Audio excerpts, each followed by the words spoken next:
Informe Bom Dia Advogado. A informação que chega mais cedo.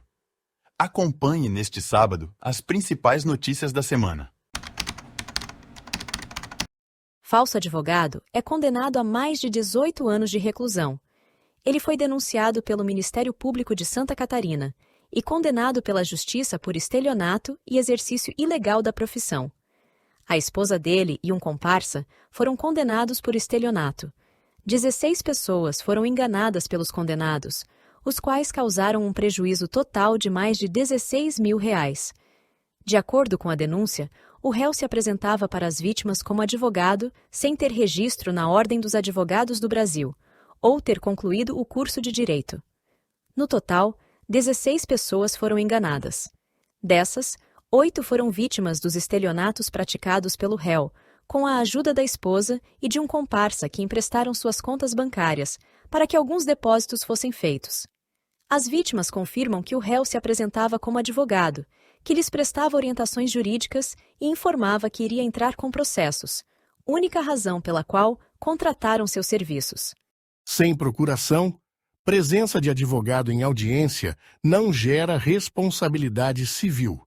A Terceira Câmara de Direito Civil do Tribunal de Justiça de Santa Catarina reconheceu que a simples presença de um advogado em audiência inicial no Juizado Especial Cível, sem a formal outorga de procuração, não implica a atribuição de poderes representativos, nem pode levar à condenação desse profissional por responsabilidade civil devido à perda de prazo processual.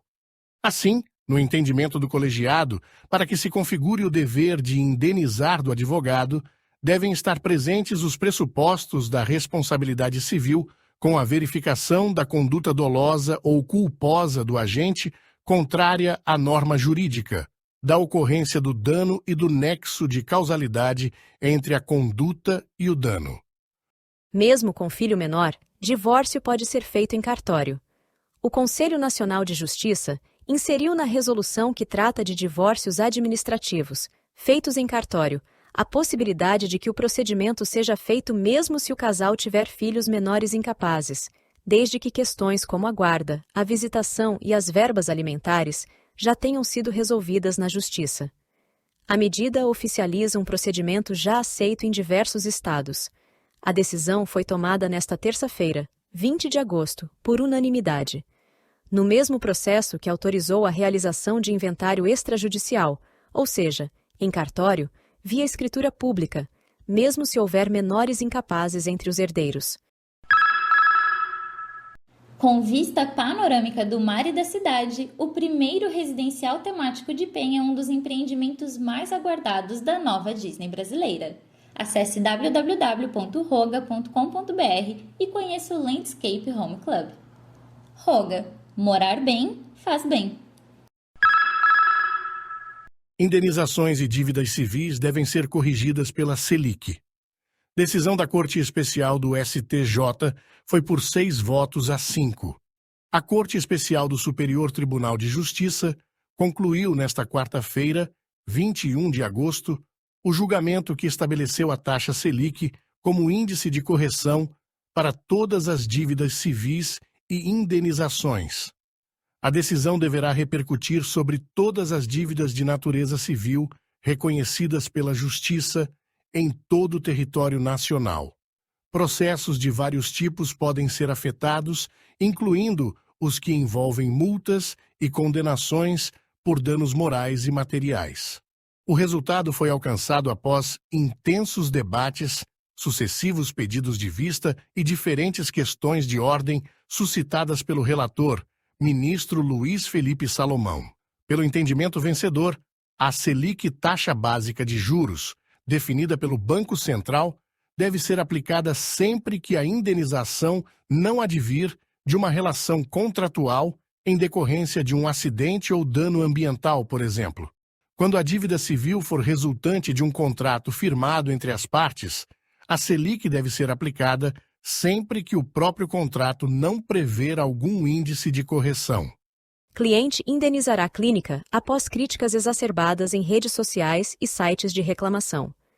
a primeira Câmara de Direito Privado do Tribunal de Justiça de São Paulo condenou o homem a indenizar clínica oftalmológica após críticas exacerbadas em sites de reclamação e redes sociais. A reparação por danos morais foi fixada em R$ 7.000. Segundo os autos, o requerido publicou nas plataformas, inclusive em comentários de outros clientes que elogiavam a clínica, textos em que criticou o serviço oferecido pela autora, alegando que ela solicitava exames desnecessários para ganhar dinheiro. As críticas seguiram mesmo após a empresa responder a uma das publicações, afirmando que investigaria o ocorrido.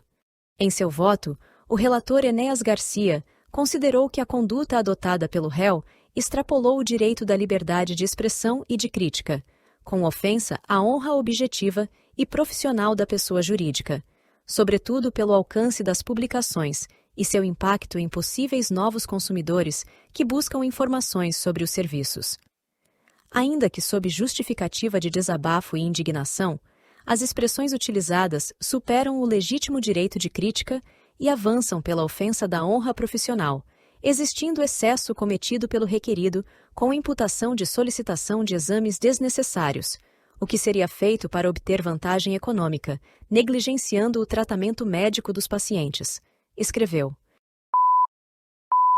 O Informe Bom Dia Advogado está há 24 anos levando notícias aos operadores do direito.